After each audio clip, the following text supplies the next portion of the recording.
Assalamualaikum warahmatullahi wabarakatuh. Waalaikumsalam warahmatullahi wabarakatuh. Salim ભાઈ છો? જી. આવો સલીમ ભાઈ, બેસો. સલીમ ભાઈ, ખૈરિયતથી છો? જી, અલ્હમ્દુલિલ્લાહ. ઘણા દિવસોથી આપણી મુલાકાત માટે વિચારી રહ્યો પરંતુ કંઈ ને કંઈ કામ આવી જાય એટલે મુલાકાત થતી જ નથી.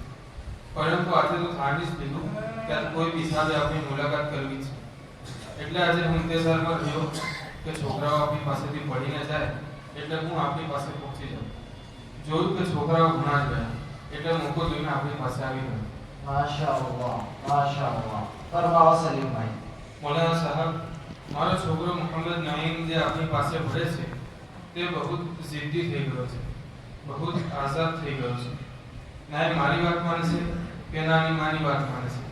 બસ એના મનમાં જે આવે એ જ કર્યા કરે છે.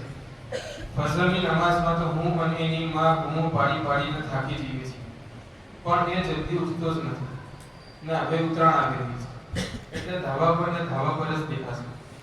અમે તેનાથી થાકી ગયા એટલે જ તો આજે એની માએ કહ્યું કે તમે કોઈ બિસાદ ઉસ્તાદ પાસે જાઓ અને તેમને કહો કે તેને ધમકાવે અને મદરસામાં બેસાડી આવો અને એને જલ્દી રજા આપે જ નહીં અને એનો કોઈ ઇલાજ થતો હોય તો કરે.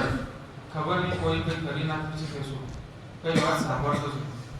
સલીમ ભાઈ, મેં તમારી બધી જ વાતો સાંભળી પરંતુ મને તાજ્જુબ થાય છે કે તમારા મોહમ્મદ નઈમની તમે જે શિકાયત કરો છો એ તો માશાઅલ્લાહ બહુ જ દાનિયો છોકરો છે અને બાઆદબ છોકરો છે. મદ્રસાના વખતની પાબંદી કરે છે, અદબથી બેસે છે, સબક કમ્પ્લીટ સંભળાવે છે અને રસ્તામાં જ્યારે પણ મળે તો સલામ કરે છે, મુલાકાત કરે છે. માશાઅલ્લાહ, બહુ જ બાઅદબ છોકરો છે. ખૈર સલીમભાઈ, તમે જે શિકાયત કરી તે બરાબર હશે પરંતુ મારી પાસે શરીઆતની રૂએ એક બહેતરીન ઇલાજ છે.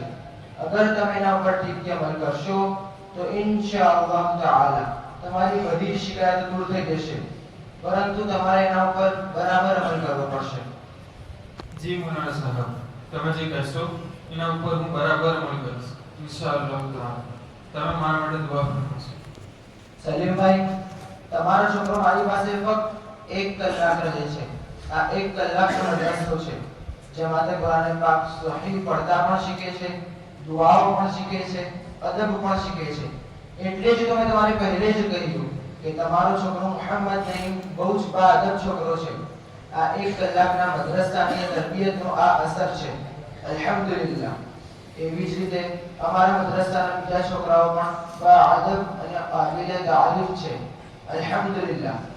હવે સલીમભાઈ વિચારો કે બાકીના 23 કલાક જે બચ્યા તે 23 કલાક મોહમ્મદ નઈમ તમારી પાસે રહે છે. ગોયા 23 કલાકનો મદ્રસો તમારી પાસે છે. એમાં તે રહીને બધું બહુ જ શીખે છે.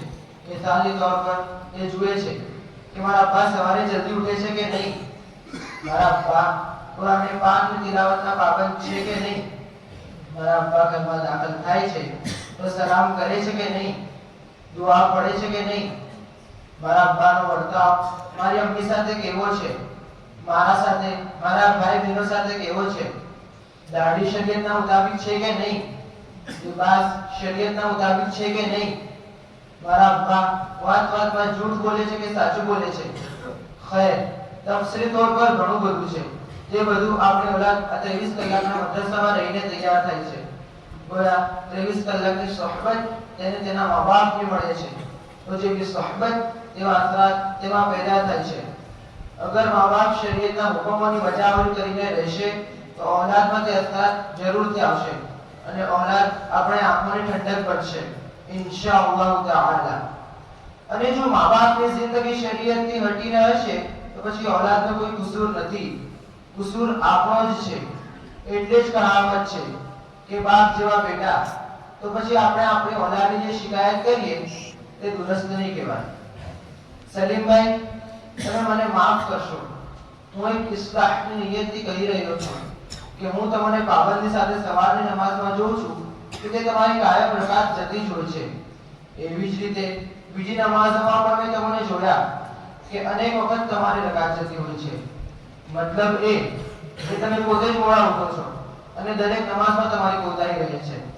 જ્યારે આપણે પોતે જ સુસ્તી કરીશું, જો કે આપણે આપણા ઘરના 23 કલાકના મદ્રસાના ઉસ્તાદ કહેવાઈએ, તો પછી આપણી કોતાહી અને સુસ્તીના અસરાત આપણી ઓલાદમાં જરૂરથી આવશે. જે કસૂર આપણો છે કે આપણી ઓલાદનો, તો પછી એની શિકાયત કરવી બેજા કહેવાશે. સલીમભાઈ, સૌથી પહેલા આપણે આપણા ઘરના મદ્રસામાં કમ્પ્લીટ થવું જ પડશે, પછી જ એના અસરાત ઘણા જ સારા જોવા મળશે ઇન્શાઅલ્લાહ તાઆલા. મૌલાના સાહેબ તમારો બહુ બહુ શુક્રિયા. માશાઅલ્લાહ, મને આપની સાથે બેસવાથી ઘણો જ ફાયદો થયો, જે હું કભી ભી નહીં ભૂલું. વાકઈ આજે મને સમજાઈ ગયું કે આપણે સહી જિંદગી કેવી રીતે ગુજારવી જોઈએ. મૌલાના સાહેબ, આજથી હું અહદ કરું છું કે આપની આ બધી જ વાતો પર હું જરૂરથી અમલ કરીશ ઇન્શાઅલ્લાહ. ખરેખર મને આજે સમજાયું કે મેં મારી ઓલાદની સહી તરબિયત કીધી જ નથી. હું પોતે જ કસૂરવાર છું. મેં મારી તરબિયત નથી કીધી, તો પછી હું મારી ઓલાદથી શું ઉમેદ રાખી શકું? મૌલાના સાહેબ, આજથી હું અહદ કરું છું કે હવેથી હું ફજરની અઝાનથી અડધો કલાક વહેલા ઉઠીશ, તિલાવત અને દુઆનો ઇહતિમામ કરીશ ઇન્શાઅલ્લાહ. તથા મારો ચહેરો, લિબાસ અને મારી પૂરી રહેણી કરણી શરીયતના મુતાબિક બનાવવાની ફિકર કરીશ ઇન્શાઅલ્લાહ. આજે મેં મારા મોહમ્મદ નઈમની જે શિકાયત કીધી તે સરાસર ગલત છે, અને હું શિકાયત કરી ઘણો શર્મિંદા છું. હવે મને મારી ભૂલો સમજાઈ ગઈ છે. અલ્હમ્દુલિલ્લાહ. અલ્લાહ તાલા મને સહી સમજ અતા કરે. મૌલાના સાહેબ, તમારો બહુ બહુ શુક્રિયા. જઝાકુમુલ્લાહ. આપ भी મારા માટે દુઆ ફરમાવશો.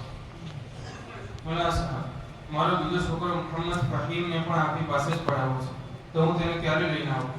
કાલે સવારે લઈને આવજો, તો આપણે એને જાંચી લઈશું ઇન્શાઅલ્લાહ તાઆલા.